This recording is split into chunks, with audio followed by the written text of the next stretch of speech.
Hey guys, today I'm going to be talking about Season 3 of Foundation.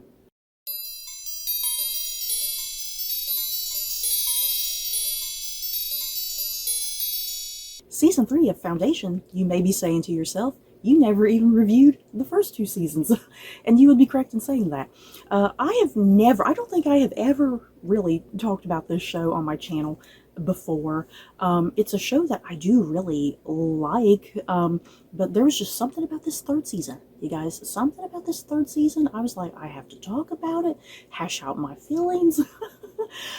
So yeah, that being said, if you have not seen Season 3 of Foundation, if you just haven't watched this show in general, this is not going to be the video for you to like persuade you to try and watch this show, because this video is definitely going to have spoilers all over the place in it, because I have a lot I want to discuss and hash out.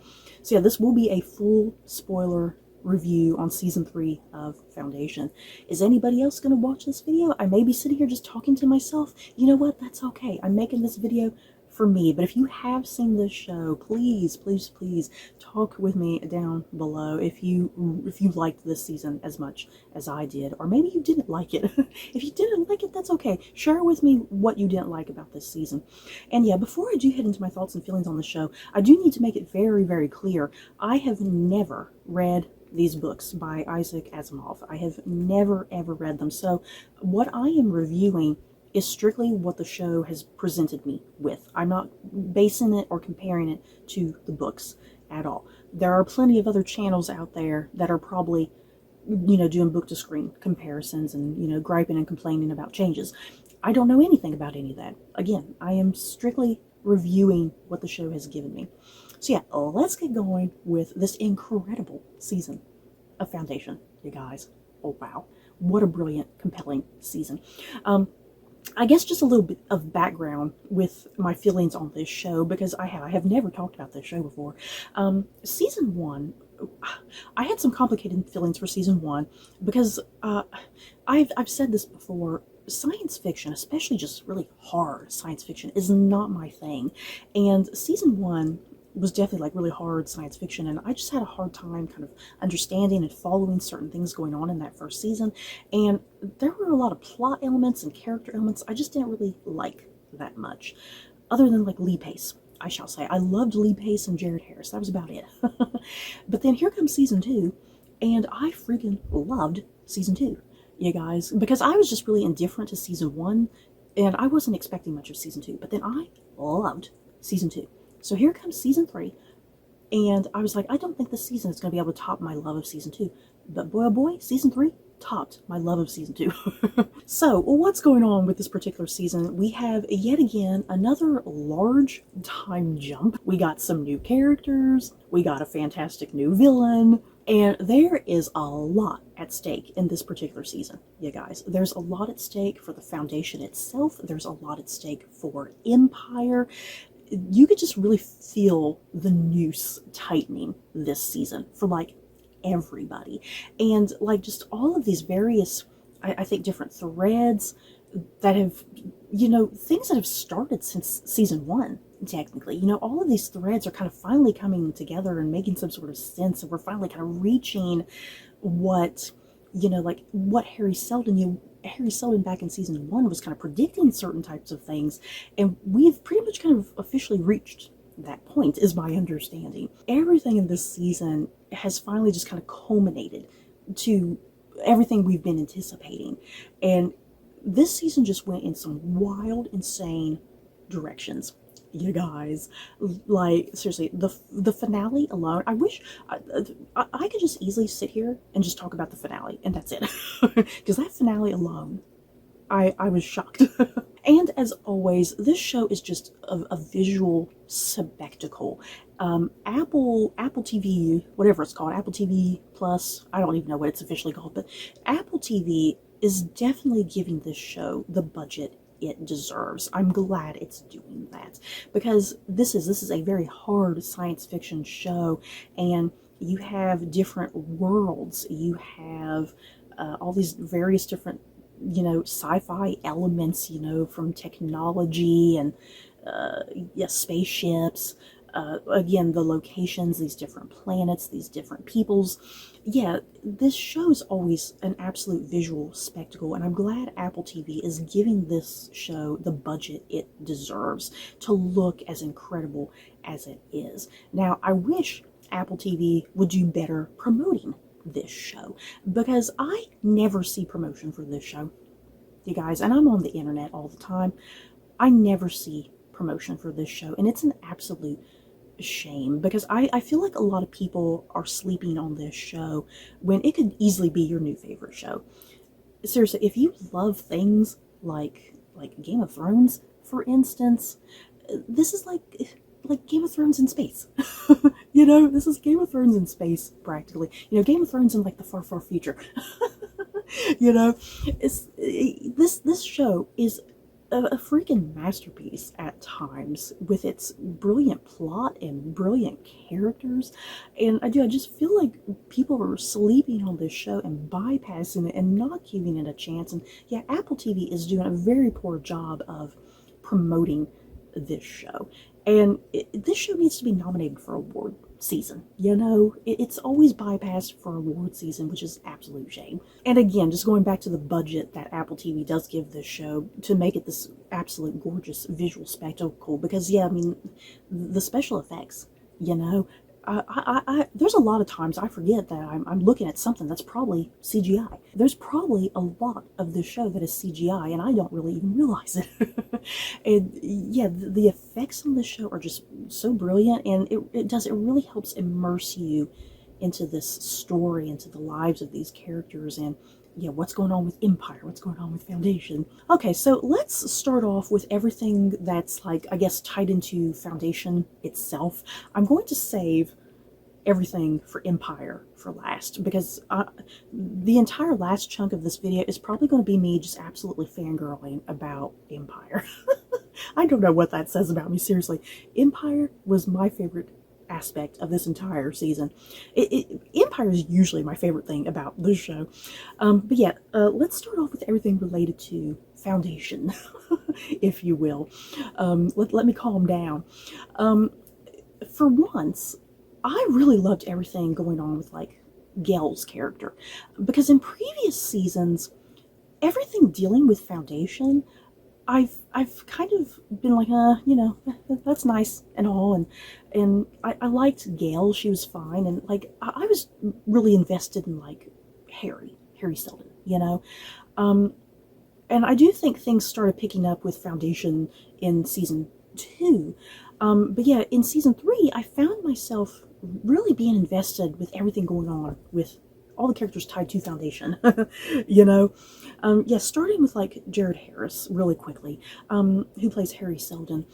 Harry is barely in this season, you guys. He's pretty much like in the, like, I think episode 2. Is it episode 2? I think it's episode 2, and we get kind of those time jumps where Gail and Harry, they're putting themselves in cryo sleep, and then they wake up, and then, like, for a couple months they kind of work on, you know, whatever they're doing, you know, in regards to Foundation, and then they put themselves back into cryo sleep, then they wake up, and then they go back into cryo sleep. That's how they're getting through, like, decades and decades and decades of time. But yeah, it reaches a point that they're putting themselves into cryo sleep, and they're not really getting much done, because as we know, the arrival of the mule is coming. We kept getting teases of that throughout season 2, so we know that the big thing, the mule, is coming, and they're running out of time. You know, even though they have centuries of time, the thing is, they are running out of time, because they have to keep putting themselves into cryo sleep. So yeah, Harry kind of makes that decision. He keeps Gail in cryo sleep, and he pretty much finishes up the work that they're doing, and he brings her out at, you know, finally, and that's when he dies. You know, he moves on, he dies. So that's it for kind of that version of Harry. So what we're left with the character of Harry Seldon for the remainder of this season, kind of just little bits and pieces throughout the season. Jared Harris does pop up in, you know, the little triangle thing, whatever that thing is, you know, the Foundation triangle I don't know what is that thing called? Like I said, I've not read the books. I don't really know what to call that thing, that triangle thing technically, but you know, we a lot of times go into that thing and we get to see Harry in that manner because Alexander Siddig is in this season and he's like a guest star, and he's what, Harry's autobiographer, right? Or biographer, which, no, autobiographer, I think, right? He's like his autobiographer, and so that's how we're kind of seeing Harry a lot, and him just popping up. I really like the Harry that's in the little triangle foundation thingy, whatever you want to call it. I always get a kick out of that version of Harry because this is a Harry who is AI, pretty much. This is a version of Harry that's kind of cold and calculating. He doesn't really kind of care about any emotional attachments or anything. You know, he's kind of strictly there to give out the information that needs to be given out, you know, and kind of damn everybody else and your emotions. So I always get a kick out of him when he's interacting with people, because people will come in and be like, oh man, Harry Seldon. He's like, silence. Silence, let me explain to you what we need to talk about. Your fanboying over me ain't gonna get us anywhere. So I always love when that version of him pops up in the little triangle thingy. So yeah, Jared Harris didn't really get a ton to do this season as a result, because yeah, episode 2, that version of Harry died. But I'm glad that, seriously, I'm really glad Jared Harris, you know, even though he had very, very minimal screen time, you know, sometimes he'd just be on the screen for a minute. I'm really glad Jared Harris doesn't have like this massive ego, like, if I'm not in a whole episode, I don't want to be in it. You know, I'm glad he still takes the time to appear in this series, and I'm anticipating him still kind of taking that time even in season 4, for instance. I was getting excited because he was requesting that Gail, you know, make him a body, because that previous version of Harry had recreated his body, right? So this AI of Harry was like, hey, can you create me another body? And Gail didn't really make any promises. She's like, I'll see what I can do, you know. Yeah, only to deliver the bad news to Harry later, like, you know, you're not going to get a body. I don't know how much more of Jared Harris we're going to get in this show, if all we're going to continue to get is just him as the AI version of himself, or yeah, is he going to somehow get a body? I'm very, very curious. And then moving to Gail Dornick, played by Lou LaBelle, I think is how her last name is pronounced. Seriously, this was like the best season for the character of Gail. Like I said, I was just really indifferent to Gail back in like season 1. I didn't really find her plot to be that fascinating or interesting. Seriously, every time it would go to Gail, I kept going, go back to Lee Pace. And then, yeah, I started warming up to Gail in season 2 once she, you know, reconnected with her daughter, and then she was there a lot more with Harry. I started really warming up to Gail then. And yeah, here in season 3, I just adored Gail, you guys.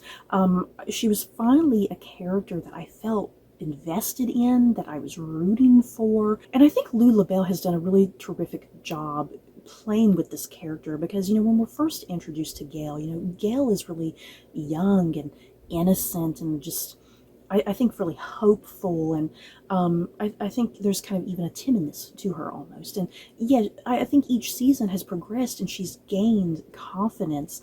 And yeah, she really has to gain a lot of confidence this particular season, because she loses her mentor. Harry dies, like I said, like in episode 2, something like that, and she really has to come into her own and really ride with all of this and, you know, be the leader that the people of the Foundation need. So I do. I think Lou LaBelle did a really fantastic job playing with Gail this season, and being the confident leader that she needed to be, the confident leader that Harry believed she could be, you know. And yeah, I do. I think Gail was just such a badass this season. Seriously, she was just such a badass. Like, everything going on with her and Dawn was so great. Yeah, her and Demerzel later, all those scenes were so great. Yeah, when she finally confronts the mule, you guys, oh my god, that was just brilliant. And Gail does have a new love interest this season, Pritchard. Pritchard was really great. I loved him. Him and Gail just make a nice little combo and duo. It's like, Gail needs some love. You know, girl needs some love. And yes, someone that she can trust and rely on, you know, because for the longest time, all she had was just Harry and her daughter. That's all she had for the longest time. And yeah, Pritchard's kind of this nice, he's this nice little connection for her to kind of bring her down when she needs to be brought down, you know, and to get her calm and collected and let her think through her thoughts. So yeah, I really like that relationship between her and Pritchard.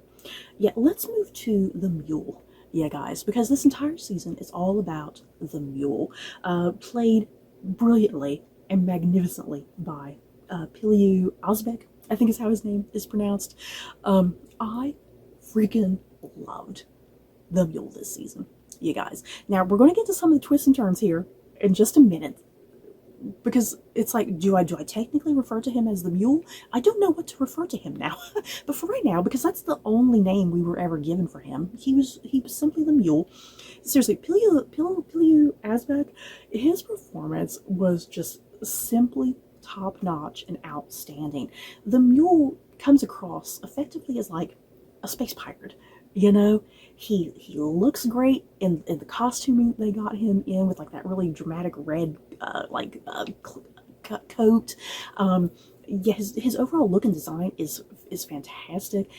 And yeah, Piliu Ozbek, his performance, he's able to just pour out charm and charisma, but also just being absolutely terrifying at the same time. Because yeah, the whole thing of the mule is that he can, because it's very much like Gale, him and Gale, it's like they're both the same, but they're on different sides of the coin, you know.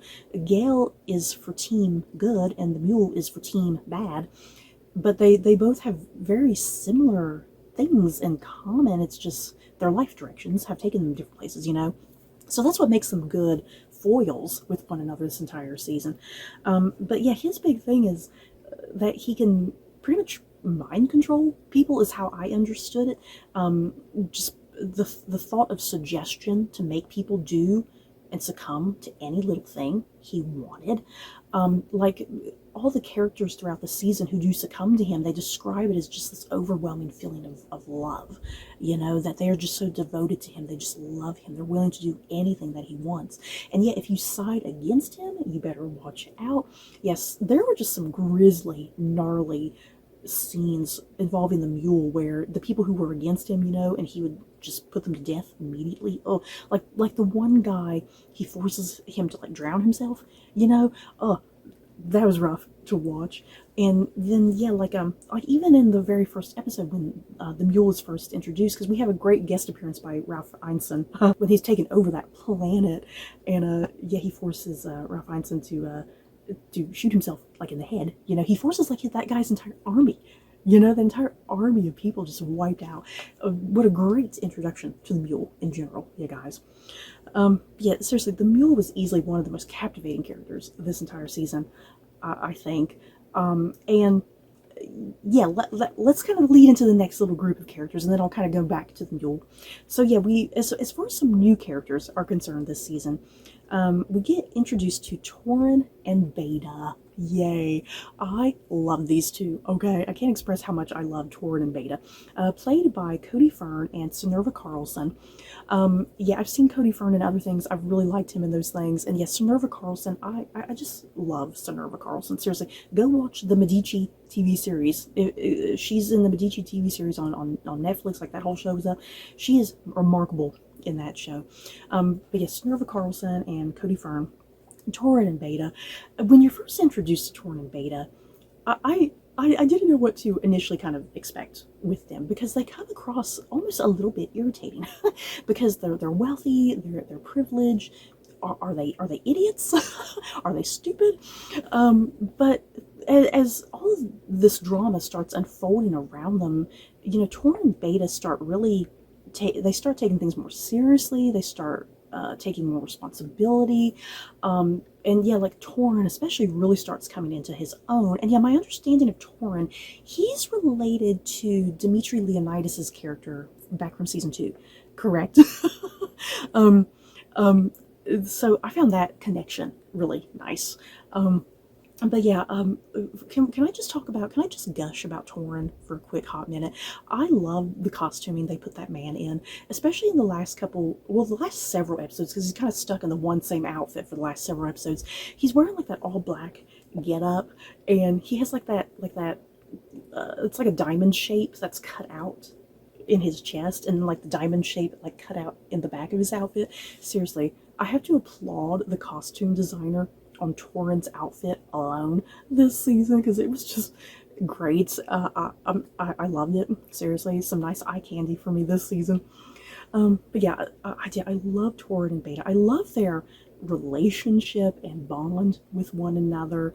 Because yeah, it's kind of this thing of what do they see in each other exactly? You know, because they're both really gorgeous and beautiful. So you almost at first you almost feel like they're just vain, you know. You almost feel like they're vain and they're only attracted to each other for their vanity, but it does, it kind of branches out into more than that, I feel like. So yeah, let's talk about the big Beta reveal. Yeah, guys, like I said, this is all spoilers. It Did I understand this correctly? Beta is actually the mule? What the hell? Oh my god. What does this mean? So, the way I was trying to make sense of all of this, did I understand it correctly? Am I just assuming correctly that Beta, you know, because you know, like halfway through the season, we saw the flashbacks to the mule as like a young boy, and what motivated him in the direction that he went down. You know, what turned him to the dark side, if you will. Because it was something, you know, like that his family could only have one child, but they had a newborn baby, and his parents chose the newborn baby over him, and they were going to go and drown him and kill him, because yeah, they were only allowed like so many rations. You know, they were only allowed rations for like 3 people, not 4 people.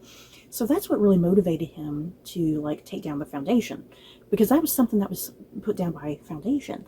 You know, crazy enough, not Empire. You know, his motivation was not against Empire; it was against Foundation. We kind of figured.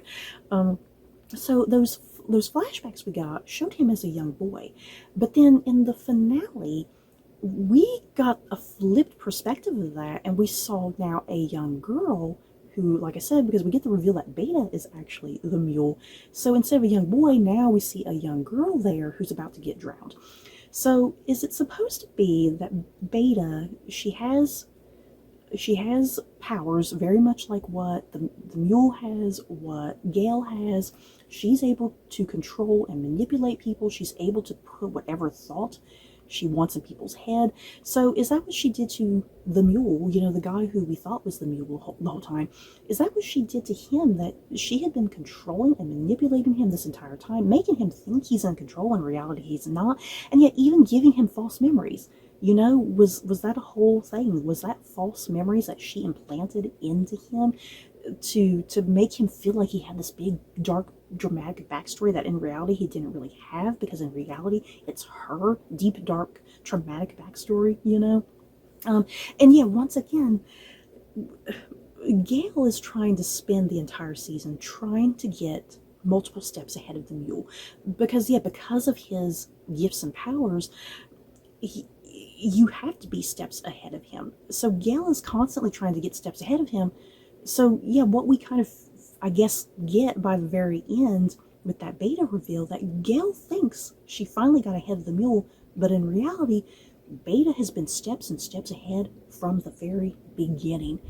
Gale was never ahead by any means. I guess that's what we're led to assume. I'm guessing, right? That's how I was kind of understanding how events were playing out. But seriously, wow, I did not see that twist coming with Beta whatsoever. When it happened, I was like, are you kidding me? Oh my god. Because, yeah, when the mule got killed, it kind of just happened very quickly, like almost unceremoniously, and I was like, this can't be it for this guy. He's been our main villain for the season. It's kind of done and over with so quickly, and then, yes, things kind of start spiraling, and Gale's like, oh god, we've had it wrong this entire time. And yeah, Beta just walks in just so casually, quickly controls the situation. Oh my god. Seriously, again, just a remarkable performance by Sinerva Carlson. I did not see that twist coming whatsoever. This show totally, absolutely fooled me. And it makes me excited to see what's going to happen for a season 4, because are we not going to get a time jump with season 4? Because this entire show, we have had massive time jumps each season. But now it seems like we can't have any sort of time jump because we're not really done with the story of the mule whatsoever. There's a lot of plot threads, because the way this season in particular ends, it has massive cliffhangers. It has cliffhangers for the mule. It has cliffhangers for Gale. It has cliffhangers for Empire. And the show has never had cliffhangers before, which I've always liked, because each individual season, season 1 and 2, the way the seasons end, they don't really end in cliffhangers. They end in such a way that you have a nice tease and an excitement for the next season, but they never end in cliffhangers. And yes, season 3 is the first time we have had massive, huge cliffhangers. And it's making me think there's really no way we can have any sort of time jumps. It wouldn't really make any sort of sense to have time jumps with how we left things. Because yeah, you have to keep the same group of characters together now. Okay, so that's done with everything in relation to like Foundation. So let's move on to Empire. You guys, what I am dying to talk about the most. Oh my god. Seriously, every single season of this show, all 3 seasons, the characters that are all wrapped around Empire, Dawn, Day, Dusk, Demerzel, I just have always loved that plot element and their characters and everything going on, because I feel like a lot of times that's the plot that I understand the most. It's not too overly complicated for me to follow, because a lot of times everything going on with like Gale and Harry, a lot of times some of that stuff can get a little overwhelming and confusing for me, but like with Empire, I feel like I kind of can grasp and understand better what's going on. So yeah, let's talk about Empire, you guys. Let's start off with, I guess, Demerzel first. I feel like Demerzel is the easiest place to start with. Played by Laura Byrne.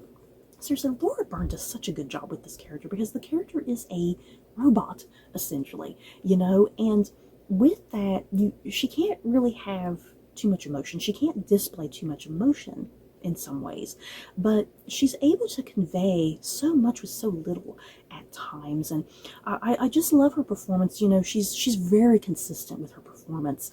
The way she holds herself, because she always has her arms out like this, and her hands clasped together. The way she walks, the way she stands, the way she talks. Her performance has always been just absolutely consistent from start to finish on this show. And yet Demerzel is going through a lot this season. She's how best to describe it? She's kind of having like this existential crisis, almost, if that makes sense. She's facing a lot of conflict and turmoil kind of within herself and within her programming, because her programming is telling her to act a certain way, behave a certain way, that everything she does is to serve Empire, to serve the Cleons. But there's this other part of her, she wants to break free of that, and yet Empire is being affected by what's going on with the mule as well. Empire has seen the mule take out, other planets and control people, and that's the last thing Empire needs, is to be controlled. So Demerzel, I think that's kind of a thing. She's trying to work with the Cleons, obviously, but I think to them, they don't really see any danger at the moment. They see themselves as unstoppable, that the mule's not going to affect them. They'll be able to get ahead of him if necessary. They have a lot of overconfidence in their abilities against the mule, I feel like. And Demerzel, I think, is kind of like, you guys hold up. And yeah, she goes out there and she runs into Gale, of all people. Seriously, what a duo that I did not expect to see this season was Demerzel and Gale. I did not expect to see that at all this season. And yeah, Demerzel kind of come to that conclusion, like, the mule is a problem. We got to put a stop to that, yeah, the Foundation is our enemy, but we kind of need to put aside differences and maybe team up with one another, and then kind of go our separate ways after that. Because, yeah, she's all about protecting Empire. She's all about protecting the Cleons. Yeah, Demerzel's plot this season was just absolutely extraordinary. Yeah, again, kind of her existential crisis to some degree that she's facing, and yeah, she's the last robot, or is she? Because we do have that one arc, and Day, he gets that robot head. He gets that robot head, and what are we to make of that? Let's talk about that robot head really quickly, you guys, because I have some questions about that robot head. Let's just jump right to it. Because Demerzel died, right? She was trying to protect the little baby Cleon. She was trying to protect the little baby Cleon. They both, got melted away in the process, and we do see that robot head that Day brought back, it ticks to life or whatever, because when Day was with those crazy the robot cult, the robot cult worshippers or whatever the hell they were, they had this whole prophecy of a robot who was going to be their savior or something like that, and it's supposed to be Demerzel who's going to be the savior. So I guess that's kind of what I was kind of taking away, that the robot head was sparking back to life. And is that supposed to be Demerzel to some degree? Because again, Demerzel died technically, but Laura Byrne, I don't anticipate them just completely taking Laura Byrne out of the equation and hiring some new actor or something. I feel like Laura Byrne is going to be this robot head. The robot head is going to get a physical body, a physical form, I imagine, I think, is my assumption. And it's going to be Laura Byrne playing that character, I would assume. I wasn't entirely sure on the details, that's why I'm sitting here kind of questioning. That's kind of how I was understanding things. But yeah, seriously, Demerzel, what a journey her character went on this season. Just really dark and traumatic and thought-provoking. And again, Laura Byrne's performance was remarkable. Yeah, moving on to the Cleons, you guys, let's definitely talk about the Cleons, because I love the Cleons. Yes. Are they bad? Are they tyrants? Yes. They're the villains, but boy oh boy do I love the Cleons, okay? They are just so wildly entertaining. In all of their Machiavellian glory, okay? So we have Dawn, played by Cassian Bilton, we have Day, played by the gorgeous Lee Pace, and we have Dusk, played by Terrence Mann. Seriously, their performances across all 3 seasons, their performances have been just very consistent. I have just always loved their performances. I have loved just the dynamic that the 3 of them have together when they're all in a room together, because a lot of times all 3 of them are not together. Sometimes there might be 2 of them, or one of them's off to go and do their own thing. We don't have too many scenes of them actually all together, and so when you do get scenes with them together, it's really powerful and gripping, and just the acting coming across with all 3 of these guys. And it's 3 different actors. It's 3 different actors who don't particularly really look alike by any means. For crying out loud, they all have height differences. They all have height differences somehow, even though they're supposed to be a clone of the same man. But yeah, they're 3 separate actors, but at the same time, I still believe them as one guy. I still believe them as this clone of this one guy. So talking about Dawn first, let's talk about Dawn first. I really loved Dawn's plot this season because, again, a duo I didn't see coming, very much like Demerzel and Gale. I didn't see Gale and Dawn coming. That was a duo that just kind of came out of nowhere, very unexpected. Because was it episode 1? I think it was episode 1 ended, and Dawn went to his room and he pulled up that hologram, and there's Gale of all people. And I was like, what the hell? Yeah, Dawn realizes, he realizes the mule is an issue.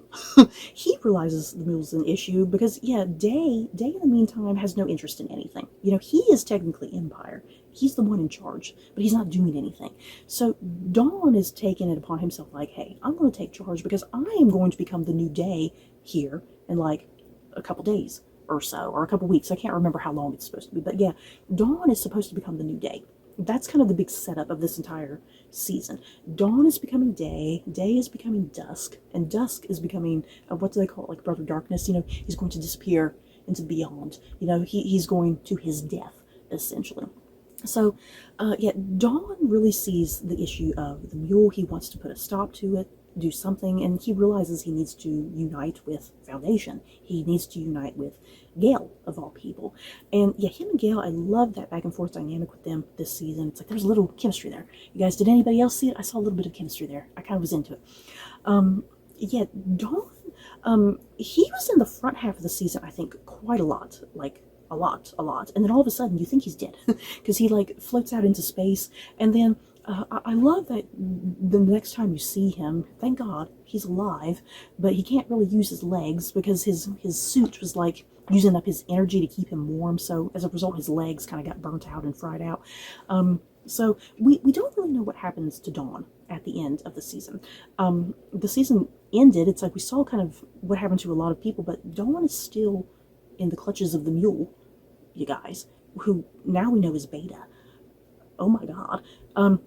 So that's fascinating because, yeah, the mule has been trying to get his way into the Empire. Now, yeah, the mule, Beta, she has the Empire right there. Technically, she's had him this entire time. So I'm curious where Dawn's story is going to go, how he's going to figure into the events of season 4. Because yeah, we saw the big tower, the big tower of the clone of Cleon's. That whole thing went bad, you guys. So it's like Dawn is like our only hope. He's our only hope for the future of the Cleons, I guess. I really don't know. Moving on to Day, like I said, played by the gorgeous Lee Pace. Lee Pace is easily one of my favorite things on this show. Day's character was absolutely fascinating this season because, in the previous seasons, Day is the one in command and in charge, and he's egotistical and very, very overconfident. He has a really dark presence, a really towering presence at any given time. People listen to him and are terrified of him. But that's the complete opposite of Day this season. And it's like, I'm so glad they gave Lee Pace just something completely wildly different to do.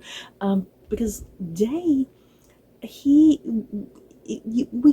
think we kind of get the idea that Day has not been a good Empire at all. He just sleeps around with his concubine.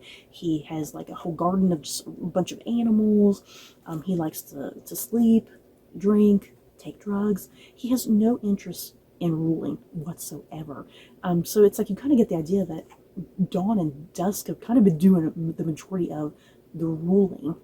Yeah, Day goes on a very fascinating adventure and journey this season, because I think he's kind of facing a bit of an existential crisis too, to some degree, in interesting ways. He's kind of tired of being held down in that his programming, he's not a robot, but the programming of his DNA is telling him he's supposed to be a certain way, be a certain somebody, and it's like he's tired of this whole thing of we're clones, and we have to be a certain way, and our life path is set in a certain way. I think he feels like he has no sense of control of his future. He has no sense of control on his destiny, that everything is kind of just predetermined, He's just in a very, very dark, low place where he just doesn't seem to care about anything anymore. He doesn't give a damn about Empire.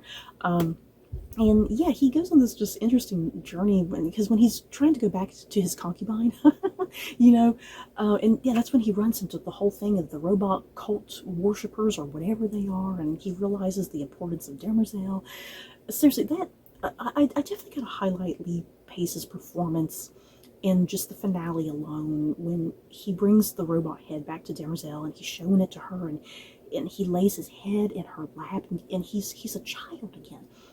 He's a child again. This is the only mother he's ever had. They have never had a mother. Demerzel is the only female affection that they get, motherly affection that they get, and I just love that just quiet moment between him and Demerzel when he just puts his head in her lap and he's just behaving like a child again, and he's trying to say to her, hey, I have this robot head, you're not the last of your kind, there's some sort of prophecy that you're going to save everybody or something, and he has such like hope for the future. Yeah, seriously, Day was just an intense story for Day this season that was just completely opposite to everything that usually happens with Day. So yeah, let's move on to Dusk, you guys, because I think Dusk had one of the most crazy stories this season. One of the most unsuspecting stories. There was a lot that I did not see coming. Now, in like episode 1, I think it is, we're definitely given the big MacGuffin, if you will, of that bomb, that's going to destroy planets. It's like what the Death Star wishes it could be, but this is like way better than the Death Star. So we get like that introduction of the bomb as the big MacGuffin of the season, if you will, and it's like something has got to happen with this bomb at some point. It's just a matter of when it's going to happen. So you're introduced to that very, very early on, and kind of each episode that goes by, it's like, okay, when's this going to get used? It's like it's there lingering in the back.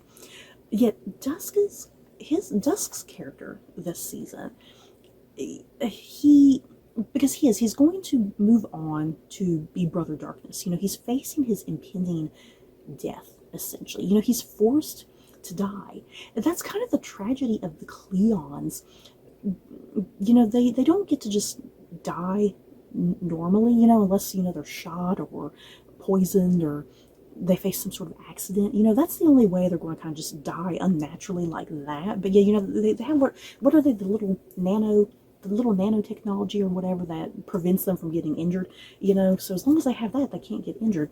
But yeah, they can face death like just other crazy ways, but their guaranteed end is mapped out. It's timed out. This perfect synchronicity, if you will, of how things have to go. Dawn becomes day, day becomes dusk, dusk moves on to death, and yeah, there can't be like 4 of them running around. So there's a timetable. So this whole season, Dusk is facing his impending death, and he's not really looking forward to it, and then on top of that, all this stuff with the mule starts happening, and then Day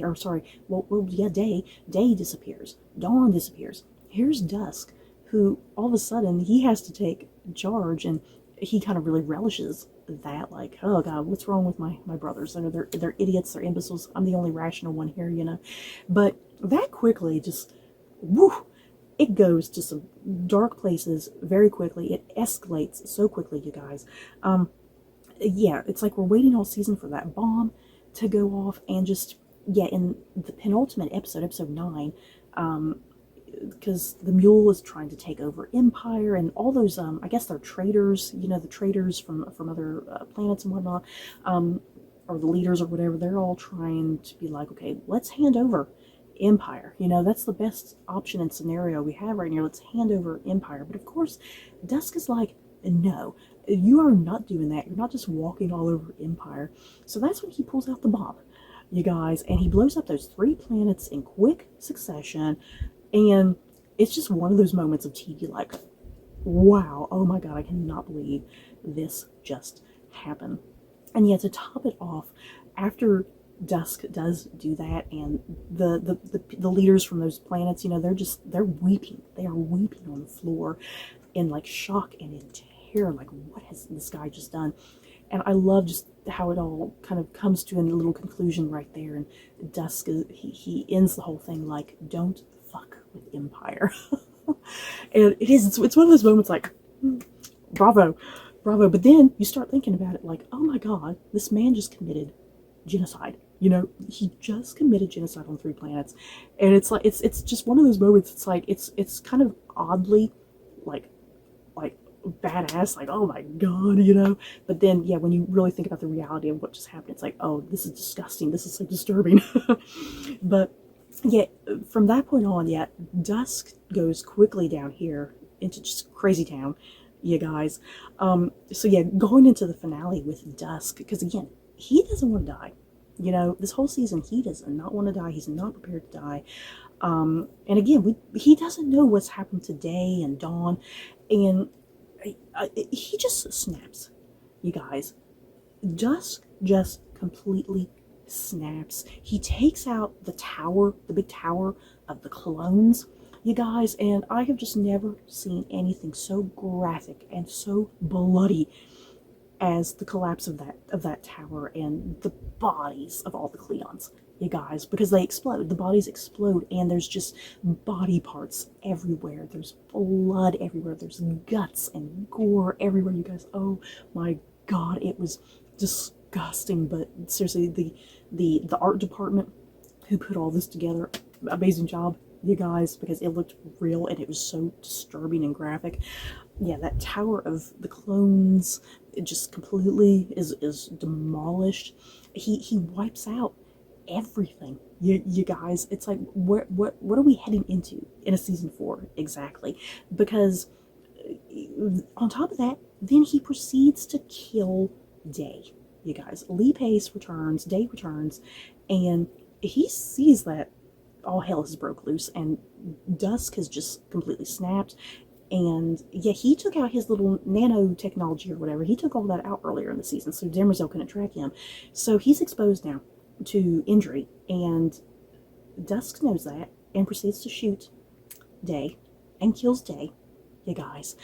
And we don't have any more clones of Day running around, to my knowledge. So what does this mean for season 4? Was this officially it for Lee Pace for the show? Yeah, guys, I left the season definitely with that as one of my big questions. Like, are we not going to see any more of Day? Because again, I'm not anticipating having any more time jumps. Even if they did have time jumps, there's no more clones, you know? So, and yeah, Dusk doesn't even know what's going on with Dawn at the moment. To all he knows, Dawn is dead as well. Dusk thinks he is solely in charge at this point, and he feels like he's going to bring greatness back to the Empire, you know, and he's going to get everything just right back as usual. He's not going to let the mule bounce all over them. Yeah, Dusk has completely lost his mind at the end of this season, yeah, guys, and everybody knows it. Everybody knows it. So I'm definitely just so intrigued to see where season 4 is going to go with like Dusk in particular, how Dawn is going to come back, if Dawn is going to save the day. Yeah, like I said, is that it for Day? Are we not going to see Lee Pace anymore? I'm very upset. I'm very upset if this is officially it for Day, because I just don't see how he would pop up unless somehow there is a surviving clone of him out there. Now, I mean, we have the robot head. I don't know if there's any possible way that the robot head could do something and we'll get the dynasty back on track, you know? But that's just it. That's what this whole show has kind of been leading up to in some ways. What Harry Seldon was predicting was the collapse and end of Empire. And yeah, Dusk is the one who did that. You know, he is the one who kind of technically ended this whole thing. So I just have so many questions in regards to Empire, the future of Empire. Because yes, like I said, they're the tyrants, they're the bad guys, they're the villains, but they're just so fun and interesting to watch because they have just such depth and nuance to them. So I am just really intrigued to see where Empire in particular is going to go, and just how much more crazy Dusk is going to get. Seriously, the only hope for Empire is Dawn, and seriously, this version of Dawn, he's a good guy, you know, because we have seen iterations of Dawn in the past, and he's just as horrible as the other Cleons. But yeah, this version of Cleon with Dawn, I think he's a good guy. He's willing to cooperate with Foundation, and he's willing to work with Foundation, and he's willing to, you know, put aside what needs to be put aside in order to protect people, you know. He's not going to go off and commit genocide like Dusk just did. So I'm definitely super excited to see where season 4 is going with Empire and the Cleons again. Is this it for Lee Pace? I am very upset if this is it for Lee Pace. You guys, oh. So you guys, that is it for my thoughts and feelings on season 3 of Foundation. As you can see, this video is very, very long. I had a lot more to say than I realized. I didn't think I would have much to say, but apparently I did. Seriously, this was an absolute incredible season of Foundation. I'm dying to know what season 4 is going to do. Is season 4 possibly going to be it? I just don't imagine this show stretching out for too much longer. I feel like season 4 has got to be the final season. Seriously. It is. I don't want it to stretch too much and become repetitive or like stupid, because it is. It's top-notch quality television and science fiction, I feel like. But yeah, you guys, in the comments below, if you watched season 3 of Foundation, let me know how you felt about it. I personally freaking loved this season. If you didn't like the season, like I said, just let me know what you didn't like down below. So that's it for this video. Don't forget to like, comment, and subscribe. And if you like this video, you may like these other videos. Bye, guys.